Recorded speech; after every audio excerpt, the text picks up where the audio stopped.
अच्छा, कोई मसला है बताइए। अच्छा, मतला है, ऊपर आइए, आपका मतला सुनते हैं।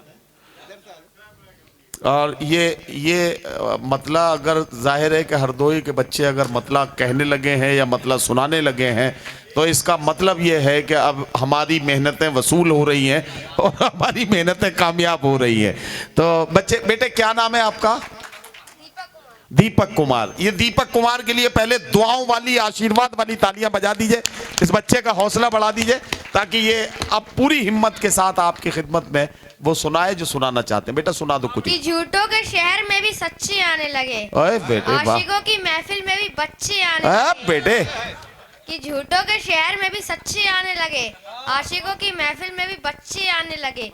और इन लड़कियों को वहम है कि इनकी खूबसूरती बढ़ गई, मसला ये फोन के कैमरे अच्छे हैं। ओ